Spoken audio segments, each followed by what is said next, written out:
Olá, bem-vindo à aula 3.4. O tema de hoje é extremamente prático e importante.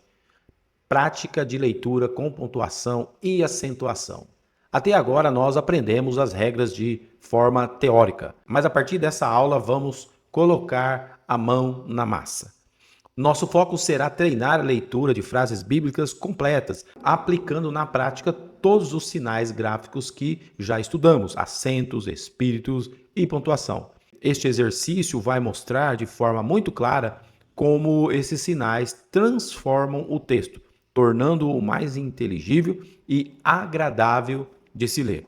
O objetivo final não é apenas decifrar símbolos, mas sim capturar o ritmo e a musicalidade da língua grega. Ler corretamente é um passo fundamental para fixar o vocabulário, evitar erros de interpretação e ganhar confiança na exegese. Então, prepare-se, hoje vamos ler de verdade.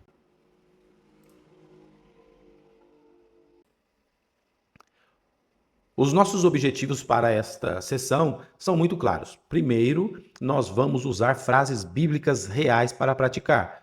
Não há melhor jeito de aprender do que mergulhar diretamente no texto sagrado. Segundo, nós vamos observar com atenção o papel crucial da pontuação e dos acentos. Eles não são meros enfeites nas palavras. Sem eles, o texto vira um emaranhado de palavras. Com eles, conseguimos delimitar as ideias e entender a intenção do autor bem melhor.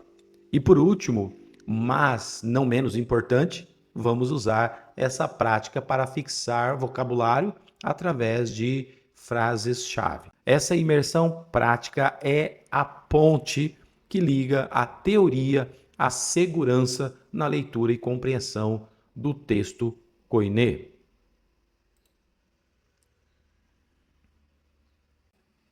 Antes de partirmos para a prática, é sempre bom relembrar o porquê estudamos essa língua. Neste slide, vemos a noção da plenitude dos tempos.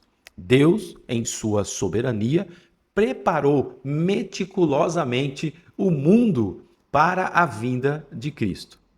Em uma parte crucial dessa preparação foi a escolha do grego koiné como veículo da revelação do Novo Testamento, da revelação do Evangelho. Por quê? Porque era uma língua universal, porque ela se tornou uma língua universal e passou a ser falada em todo o Império Romano. Era uma língua precisa, capaz de transmitir nuances teológicas e profundas. E, maravilhosamente, foi uma língua preservada para que nós, hoje, pudéssemos ter acesso direto aos originais do Novo Testamento e entendê-los bem melhor por causa das mudanças, por causa da língua precisa e também de algumas mudanças que aconteceram na história dessa língua.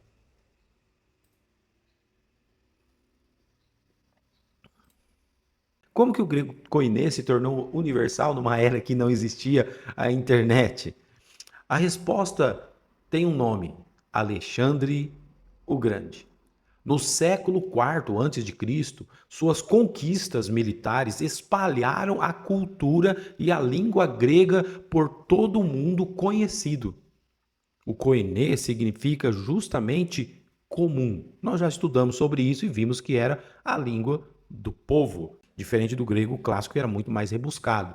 O koiné, ele acabou se tornando uma língua franca, o idioma comum do comércio, da cultura e da diplomacia de todo o império, bem antes mesmo dos romanos. Povos de etnias, culturas e línguas completamente diferentes encontravam no grego uma forma de se comunicar. Deus usou até mesmo o imperador pagão para preparar o caminho para o evangelho. Agora um ponto muito fascinante. Uma das coisas que, quanto mais eu estudo o grego, mais eu percebo como que Deus ele atua na história, nos eventos, em todos os aspectos, inclusive nos idiomas, para poder se revelar a nós. É interessante observar que no século terceiro antes de Cristo, uns 300 anos antes de Cristo, estudiosos da Biblioteca de Alexandria, como Aristófanes de Bizâncio, criaram um sistema de acentos, um sistema de espíritos, que também é chamado de aspirações, que eram ásperos e brandos, ou suaves. E juntamente com isso vieram também os sinais de pontuação. A curiosidade é que esses recursos não eram usados no dia a dia. Eles não criaram para que eles pudessem escrever e ficar mais fácil para eles, porque eles não tinham dificuldade, era bem comum para eles, eles entendiam muito bem o texto. Mas, por alguma razão, e nós sabemos qual é, eles resolveram criar as pontuações e os sinais para preservar a pronúncia da língua. Então, esses sinais foram desenvolvidos para a preservação e o ensino dos textos clássicos. A princípio, esse era o objetivo dos gramáticos. Olhando para trás, nós podemos ver a mão da providência divina agindo. Esses sinais, criados séculos antes de Cristo, seriam mais tarde fundamentais para nos ajudar a ler e entender corretamente o Novo Testamento, garantindo clareza e fidelidade para gerações futuras. Por isso que eu digo que isso é um ponto muito fascinante quando nós percebemos a providência divina em cada detalhe.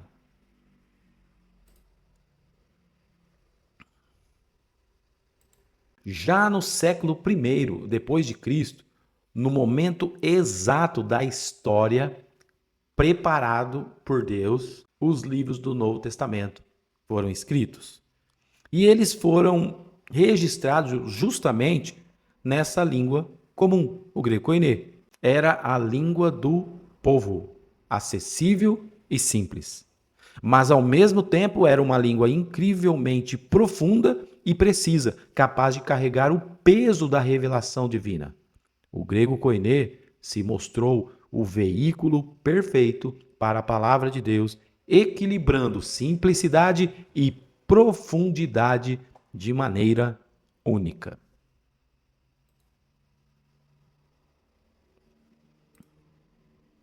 Com o passar dos séculos, entre os séculos IV e IX, depois de Cristo, os copistas, os monges e escribas dedicados a reproduzir manualmente as escrituras começaram a adotar e a aplicar os sinais gráficos desenvolvidos pelos gramáticos gregos muitos séculos atrás.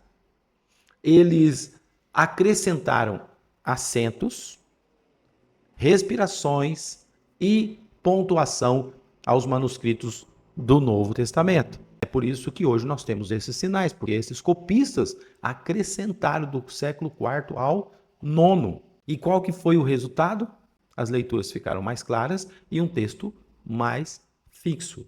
O Senhor capacitou pessoas e capacita pessoas para que a palavra dele seja entendida sem muitos problemas.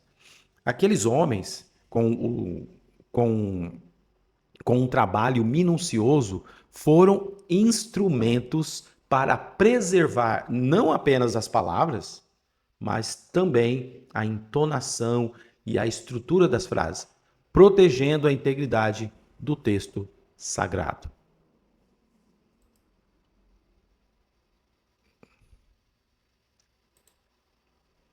Agora vamos dar um salto, um salto no tempo, até o século XVI, no período chamado de Renascimento. Uma figura-chave surge nessa época, Erasmo de Roterdã. Ele compilou e publicou a primeira edição crítica do Novo Testamento em grego, junto Com essa publicação, ele popularizou um sistema de pronúncia, que é o sistema que nós usamos hoje para ensinar aquelas pessoas que querem aprender o grego bíblico. E é por isso que esse sistema é conhecido como pronúncia erasmiana. Esse trabalho foi revolucionário. Ele padronizou o ensino e o estudo do grego bíblico em todo o Ocidente. Mais do que isso, o texto grego de Erasmo se tornou a base para a reforma protestante, permitindo que os reformadores como Lutero traduzissem a Bíblia diretamente dos originais para as línguas do povo. Seu legado é imenso. A partir dele, ficou bem mais fácil para surgirem as primeiras traduções modernas.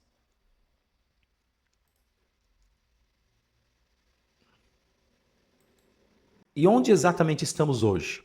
A língua grega continuou evoluindo para o que chamamos de grego moderno. No entanto, o grego bíblico, né, que chamamos de grego koiné, permaneceu preservado como um registro fixo. Isso significa que o Novo Testamento, que estudamos hoje, é o mesmo escrito no primeiro século, preservado na sua língua original. Por causa de toda essa jornada histórica, Alexandre o Grande, os gramáticos de Alexandria, os gramáticos da Biblioteca de Alexandria, os copistas mais à frente, Erasmo de Roterdã. Hoje nós temos a enorme bênção de poder anunciar o evangelho com precisão e estudar um texto que nos foi transmitido com fidelidade até os dias de hoje. É uma herança preciosa.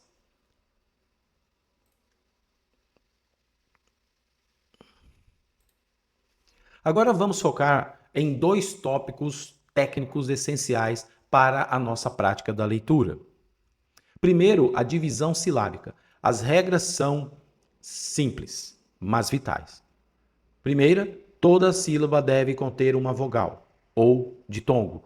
É a vogal que dá o núcleo, o som da sílaba. Primeiro, toda sílaba deve conter uma vogal ou ditongo. É a vogal que dá o núcleo, o som da sílaba. Segundo, quando temos uma consoante entre duas vogais, ela geralmente vai para a sílaba seguinte, se unindo à vogal que vem depois. E terceiro, ditongos são indivisíveis. Eles formam um único som e, portanto, nunca devem ser separados ao dividir uma palavra. Essas regras nos ajudam a quebrar palavras longas e pronunciá-las corretamente. E isso é bem importante porque algumas palavras elas ficam enormes por causa do tempo das declinações e os prefixos e sufixos elas ficam enormes. E as regras de separação são importantes para podermos pronunciar essas palavras grandes com mais facilidade.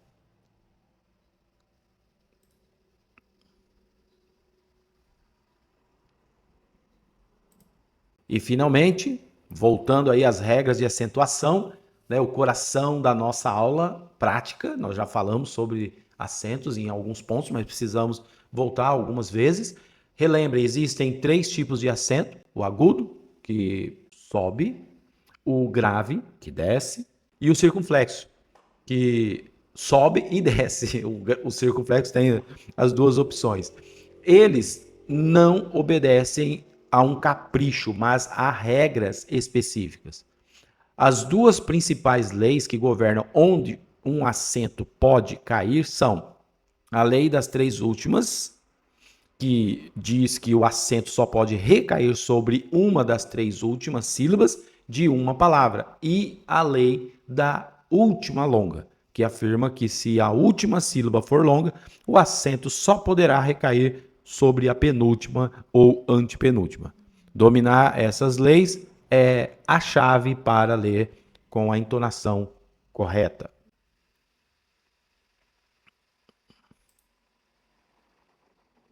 Vamos praticar com um versículo fundamental. 2 Timóteo 3, 16. Passa grafê. Passa grafê. O que significa? Toda escritura. Pode ver, passa vem de pan, né? A palavra pan, que tem a ver com tudo, todo, passa, toda. E grafê é da nossa palavra grafia, né? Tudo a ver com tudo. Todas as nossas palavras que têm a ver com grafar, escrever alguma coisa, vem dessa palavra aí, grafê. Então, toda a escritura. Theopneustos. Theopneustos. Inspirada por Deus. A palavra theo, Deus, e o pneustos vem de pneuma, né, espírito, ar. Então, inspirada por Deus. Kai ofélimos. Kai ofélimos. E útil. Esse Kai, aprende ele, porque aparece não sei quantas mil vezes aí, porque o E, né, sempre está aparecendo. Então, é o E.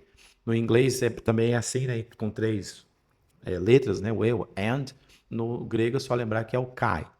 E útil. Observem os acentos. Passa. Acento circunflexo.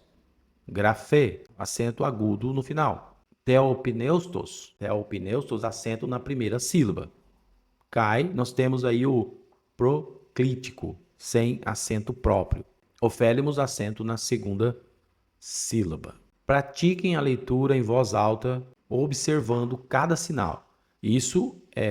Essa é uma forma de treinar os olhos e os ouvidos ao mesmo tempo. Passa grafê, theopneustos, kai, ofélimos. Passa grafê, theopneustos, kai, ofélimos.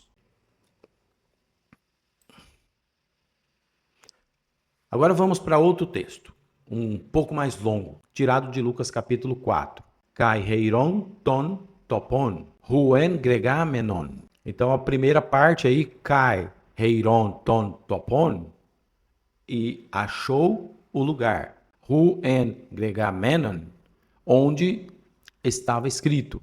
Vejam a junção de palavras e pontuação. E então a citação de Isaías. Pneuma Kyrio ep eme. O Espírito do Senhor está sobre mim. Ler passagens como esta nos conecta diretamente com a narrativa bíblica.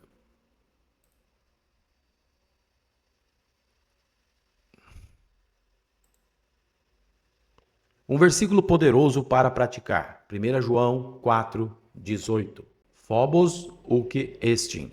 Phobos uk estin. O medo não existe. Em te agape. Em te agape. No amor. Pratique a leitura percebendo essa fluidez. Phobos uk estin en te agape. A pontuação e os acentos nos guiam para uma leitura que reflete a verdade do texto. Confiança e não medo.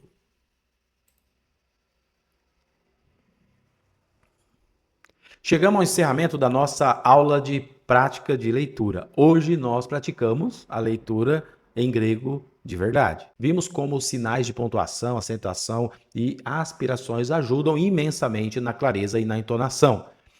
Fixamos frases-chave do Novo Testamento, que são agora parte do nosso vocabulário ativo. E agora eu deixo um desafio final para vocês. Peguem seu Novo Testamento grego, escolham um versículo curto e pratiquem a leitura em voz alta, prestando atenção em cada detalhe que aprendemos.